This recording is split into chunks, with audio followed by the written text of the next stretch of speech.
রেলের ৫ প্রকল্পে সহায়তা দিতে ভারতের গড়িমসি বাদ পড়তে পারে ২টি প্রজেক্ট, বিকল্প অর্থায়ন খুঁজছে বাংলাদেশ। আমরা একটা ইয়ারডিকে চিঠি দিয়েছি, আমরা বলছি যে আমরা ১ মাসের মধ্যে আমরা এক্সিম ব্যাংক থেকে জানতে চাই যে আমরা ফান্ডিং আদৌ করবে কিনা। যদি না করে তাহলে আমরা অল্টারনেট আমরা ফান্ডিং খুঁজব।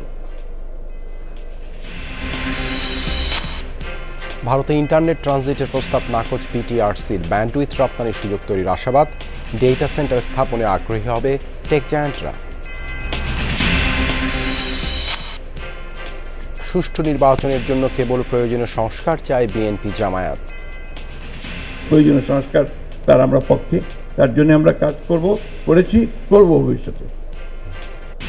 জীবন জীবিকার সংকট না কাটলে আশ্বস্ত হবে না জনগণ, বলছেন বিশিষ্টজনরা। ঐক্য তার জন্য দরকার, নির্বাচনে যেতে হবে, কিন্তু তার আগে মানুষকে স্বস্তি দিতে হবে।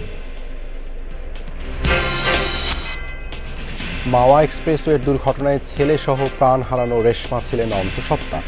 যাদের অবহেলায় এমন মৃত্যু, তাদের সাজা দাবি স্বজনদের। আমরা 11টার দিকে বাচ্চার মৃত্যুর খবরটা পাইছি, বাট তার 3টার দিকে আমরা শুনছি যে আপু মারা গেছে। আমার নাতি গেছে, আমার ঝিউরি গেছে, আর কি বলতে পারবো আমরা। ছাত্র জনতার আন্দোলনে গুলিবিদ্ধ রংপুরের 2 যুবকের দুর্বিষহ জীবন।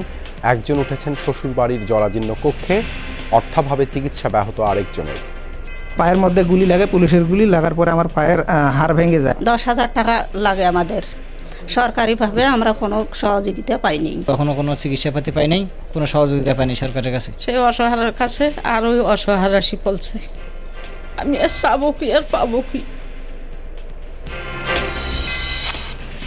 নেত্রকোনা ইজারার নামে প্রভাবশালী মহলের দখলে রেলের জমি, গড়ে উঠেছে শিক্ষা প্রতিষ্ঠান, মিল, কারখানা সহ নানা স্থাপনা।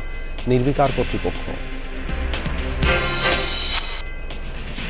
ভেতরে রোগী স্বাস্থ্যকর্মী থাকার পরও গাজার কামাল আদওয়ান হাসপাতালে আগুন ধরিয়ে দিল ইসরায়েলি সেনারা। এখনও জানা যায়নি আটকে পড়াদের পরিণতি।